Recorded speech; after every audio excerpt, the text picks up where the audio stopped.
The Amazon is often called the lungs of the earth because it produces roughly 20% of the world's oxygen, and its dense and large forests absorb a significant amount of the carbon dioxide emitted by humans. The Amazon also holds 10% of all known species on Earth. What underpins these landscapes in the Amazon is the indigenous population that lives in harmony with the forests and the rivers. The local population has lived sustainably in the Amazon for many centuries and are in sync with the patterns and rhythms of the Amazon. These communities in the Amazon do not have much money, but they're still rich and prosperous because the Amazon, with its abundance of fresh water and food sources, helped sustain these communities. Today, we will be exploring a horrifying but also a hopeful story about the struggle of communities in the Amazon against a powerful multinational corporation, Chevron.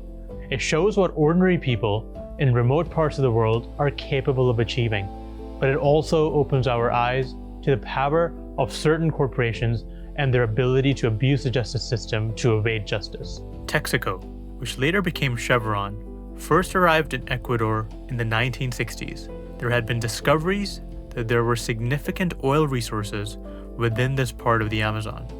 And by the 1970s, there was an oil boom and a significant amount of oil started to be pumped out of the Amazon. It soon became clear with increasing evidence that Texaco had been causing significant public health hazards and damage by dumping waste in the Amazon's ecosystem. This directly harmed the communities that relied on the ecosystem within the Amazon, with the health impacts becoming clearer by the day. It started to become clear that people who lived in this part of the Amazon were starting to develop serious health issues. This included gastrointestinal issues, higher rates of miscarriages, birth defects, and even higher rates of cancer amongst the local population. For the purpose of exploring more about what happened between Chevron and the Amazonian communities, we'll be speaking with Steven Donziger. Steven is a human rights lawyer who sued Chevron in the late 1990s and was later sued by Chevron for what became known as one of the greatest acts of corporate retaliation in American history. Yeah, well, great to be on your show. So basically, the American oil company Texaco went into the Amazon region of Ecuador, this pristine rainforest, back in the 1960s. And over the next 25 years, they built hundreds of oil wells in a 1,500 square mile area. And they designed this system of oil extraction essentially to pollute the rainforest. In other words, they took all the oil waste that's generated by oil drilling, and the engineering design of what they did was to just dump it out into the waterways, into the rivers and streams, and leave it on the ground. And I first went there in the early 1990s as a young lawyer because I had been invited by an Ecuadorian man who knew this situation to come down and take a look at it and investigate it. And we organized a team of lawyers and doctors to sort of figure out what the hell was happening. So could you just tell me more about this indigenous group in Ecuador, just so that we can do more research on them? What are they called? Where exactly do they live? Sure. So to be clear, there's 5 different indigenous groups in the area where they operated.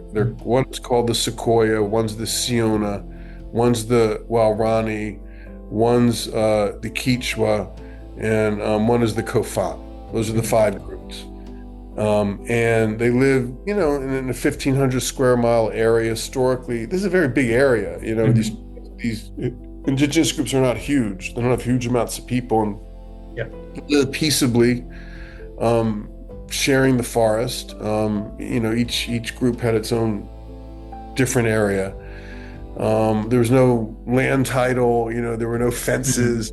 People just lived until the oil companies came and started to pollute, and it completely, really, not only did it contaminate the environment, it decimated the indigenous groups, because when you live off the forest and you don't use money as we know it in the consumer world, yet you live prosperous lifestyles, and there's no word for cancer in any of the languages of these indigenous groups until the oil companies came.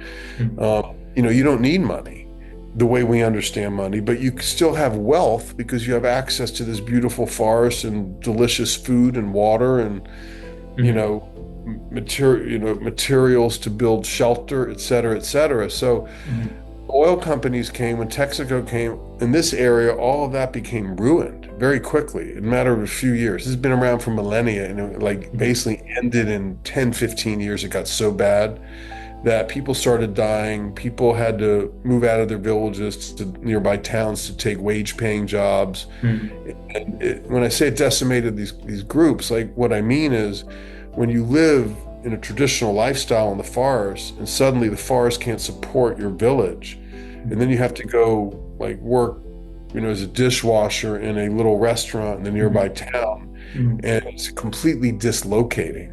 Yeah. And not to mention forces people to live in abject poverty when they had been living without money in fabulous prosperity.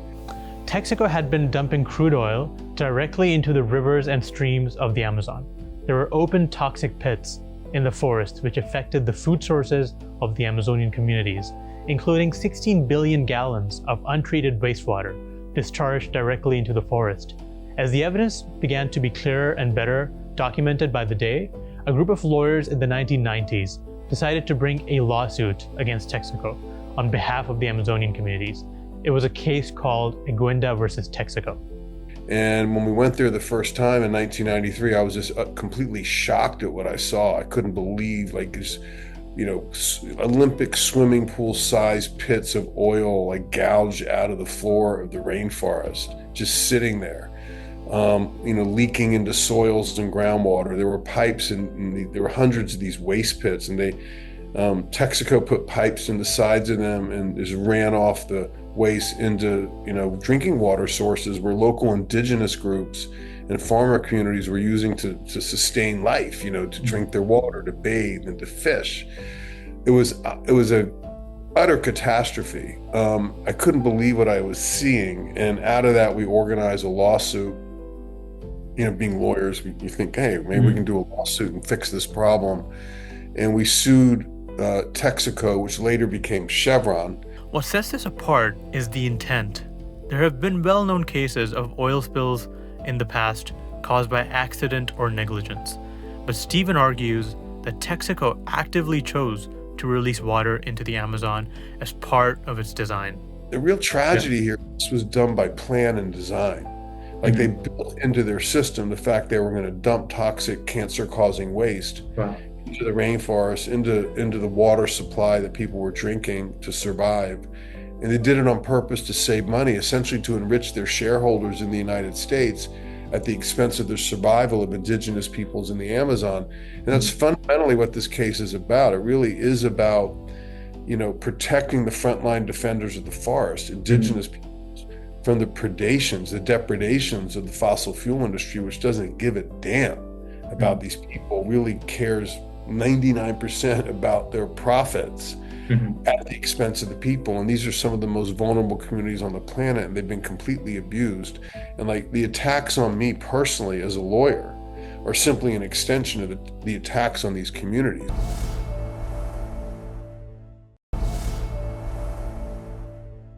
In a landmark ruling, an Ecuadorian court found Chevron guilty of the allegations and ordered them to pay $18 billion in damages for environmental restoration and health-related effects, making this the largest sum of money in settlements to be ordered for such a case. And we ended up litigating the case in Ecuador, and we ended up winning the largest environmental judgment ever against an oil company. This came down in 2013. Took many years to do this because, Texaco and then Chevron's strategy was essentially subterfuge. They tried to sabotage the trial. They knew the result would be bad for them given the evidence. So in the end of the day, we won the case. But then something interesting started to happen.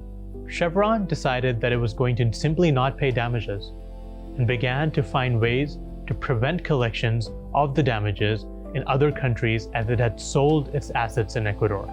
They refused to pay. We then started to pursue their assets, seize their assets to force them to pay in various countries, including Canada, Brazil, and Argentina.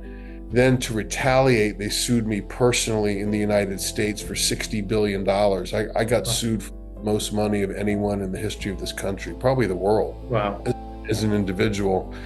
And one thing led to another, and eventually when I wouldn't give up, our team wouldn't give up, and he charged me with contempt of court, denied me a jury, And he ended up locking me up for almost 3 years in my home where I am now and in prison in retaliation for my role in helping these, vulnerable communities down in the Amazon win this landmark pollution judgment. So in a nutshell, that's, decades of work reduced to like a minute or two, but that's what happened.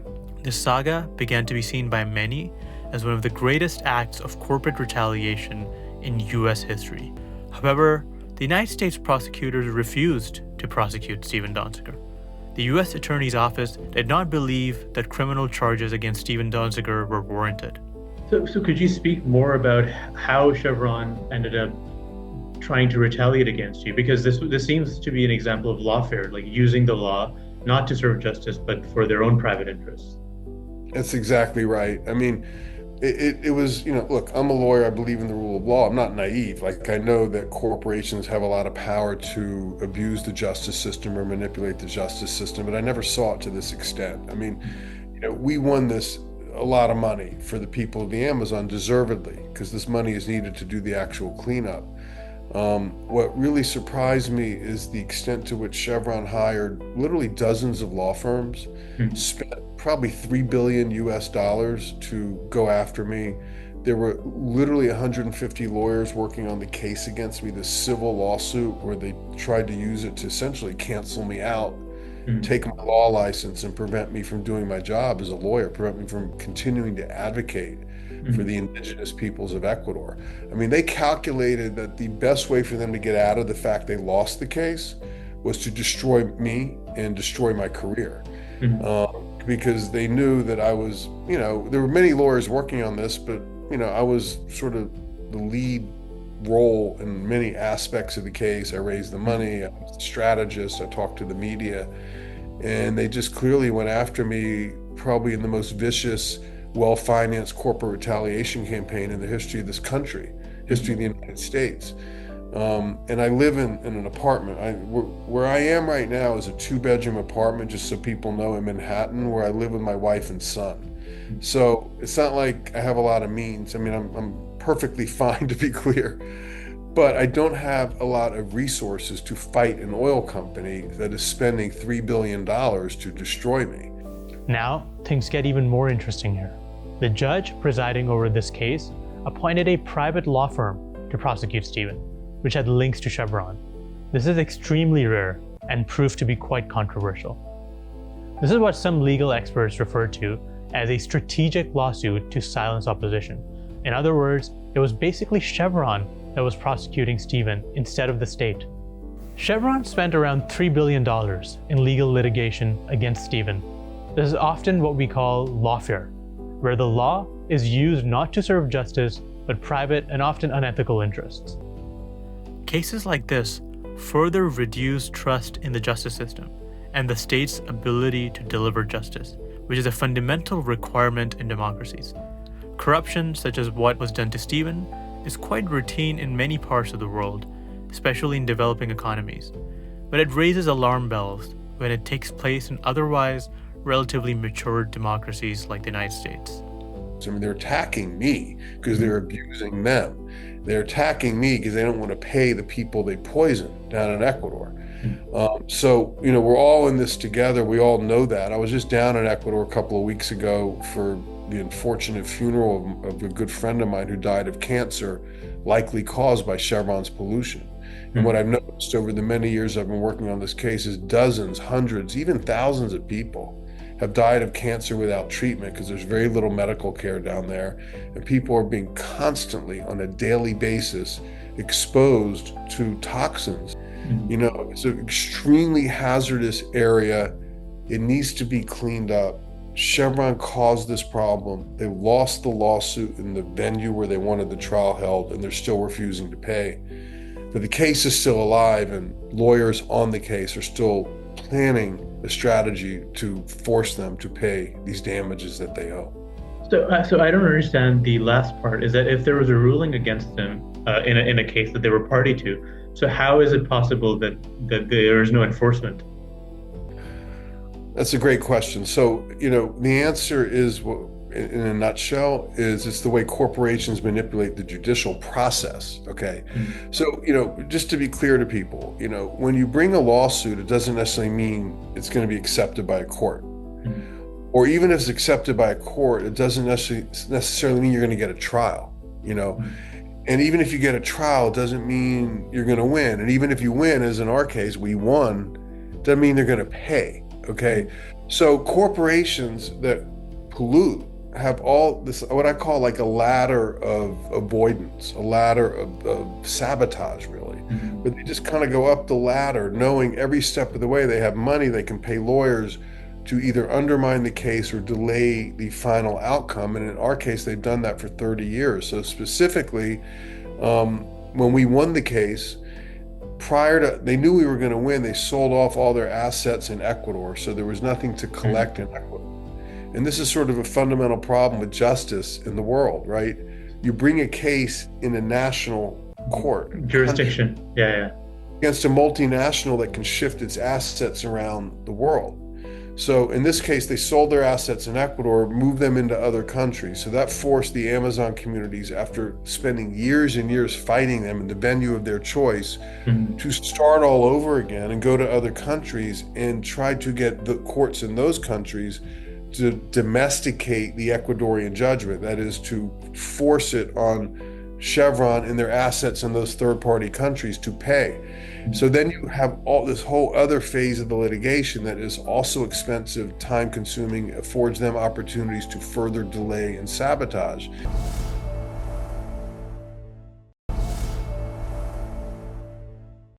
Steven's experience gets to the heart of the inefficient nature of how law is often implemented.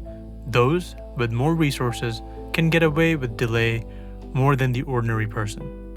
Whether it's the enormous resources at the disposal of the state or enormous resources at the disposal of corporations like Chevron. And what's happened is, for years and years, the communities have tried to force them to pay, including in Canada. By the way, the communities won a unanimous decision by Canada's Supreme Court ordering Chevron to stand trial on whether they should pay the Ecuador judgment. But the trial has never happened because they attacked it and they appealed this issue and that issue. And ultimately, when it got too hot for them, they concocted this claim against me that I violated a court order in the United States. They had me locked up for 3 years, and they took my passport, by the way. I couldn't leave the country for 6 years. I just started traveling again. And all of that was part of their strategy to block the communities of Ecuador from collecting the money that they're owed. So, when one of the main lawyers, that is me, gets hindered to such a degree, literally imprisoned by a corporation. In my opinion, I was a political prisoner in this country because, so people understand, I was not prosecuted by the US government for contempt of court. Only corporate political prisoner that I know in the history of this country, or even in the world. I mean, I've never seen this kind of animal before. And it's a complete abuse of the justice system, a distortion of the justice system. I think it's patently illegal. It's not just my opinion. A bunch of judges have ruled it's illegal, including 5 international jurists from the United Nations group that deals with arbitrary detention issues. So I have a massive amount of support. Lawyers all over the place see this for what it is. But the reality is the US justice system is so far to the right now, it is very difficult for me to get this overturned or to make headway. So I live encumbered to a great degree by these restrictions that have been put on me by what Chevron did to me. So I'm not fully free. I'm no longer in prison and I'm not detained, but I barely started traveling again. I can't make money without the risk of them taking it from me. The judge ordered me to pay them millions and millions of dollars to reimburse them for their legal fees that they used to pay lawyers to persecute me. Steven believes that the US can do better in living up to its values domestically. He maintains hope that given its democracy, they can elect better representatives who may be able to put the US back on track for its true north. So, they went after me from a number of different angles. And, in my opinion, it's unjust, unfair, and frankly corrupt. The U.S. historically tries to sell itself as an exceptional country. a country of democracy and the rule of law. But the reality is people see now that the United States is really no different than any other repressive country to a great degree. I'm not saying we don't have good features and we can't maybe restore what we had. Our conversation with Steven inevitably reached the discussion around the inefficient global bureaucracy surrounding the climate crisis and the extent to which the fossil fuel lobby exerts its influence on the international efforts to address the climate crisis. Yeah, and recently I was at COP in Bellin, and that was supposed to be, I'm just curious of your thoughts on that, because that was supposed to be this, Amazon COP, and there was a lot of talk about it. But at the end of the day, there wasn't even a mention of the term fossil fuels at the end of at the final sort of statement by a decision by COP. But could you just briefly speak to the international nature of the fossil fuel lobby? Well, look, the whole COP process, and I've been watching this now for over a decade, is really disappointing, isn't it? I mean, here you basically have a thing that came out of something good, a process to deal with the climate crisis, and it's really been taken over by the industry that caused the crisis. Mm-hmm. And this is a metaphor for what happens in so many places, including the United States, where it's called corporate capture, right? It's what happened to me, right? The fossil fuel industry being threatened by this, global movement by citizens and governments to deal with the crisis in a way that might diminish their profits or diminish their possibility for future growth. They basically took it over with money. Mm-hmm. And it's extremely disappointing. I mean, I question whether the whole COP thing is even useful anymore in any way, shape, or form. I mean, I've never actually been to a COP. I would have gone, but I couldn't leave the country for 6 years and I got locked up. But it looks, from afar, it looks extremely distressing and really an example of the very problem the COP is supposed to address. I mean, the COP has been co-opted by industry that caused the problem. So it ends up being just like a greenwashing exercise. I get a lot of people go and they confront industry at the site, in the city, in the events, which I think is important. If these are going to happen, our side should show up and speak truth to power. But it really points out more than anything how I think we need a global citizens movement. Steven's story is one of the most alarming examples of the power of the fossil fuel industry. Their ability to manipulate the judicial system, their capacity for personal vengeance if needed, but most importantly, it gets to the heart of the psychological and legal warfare that can be waged at times against people trying to do the right thing. You see, deterrence is a very strong social phenomenon. Chevron's hope would have been that Steven's example would be a deterrent to many aspiring young lawyers to simply stay away from these types of cases, to prioritize their career and not engage in actions that can potentially cost them their career. But with many things, as we've seen with Steven's case, it ends up having the opposite effect. Because of his fight with Chevron, Steven ended up exposing the extent of the power held by the fossil fuel industry, and is now an inspiration to countless people around the world. It shows us that the struggle to do the right thing with respect to the climate crisis and the preservation of life on Earth, there isn't a straightforward line or a straightforward cost-benefit analysis. There are many aspects of such fights that can be narrowly interpreted as losses, such as Steven Donziger's imprisonment caused by the retaliation against him. But in the larger scheme of things, it ends up exposing corruption, corporate power, and government complicity. And that has rippling effects within the political sphere and puts a spotlight where it needs to be: justice.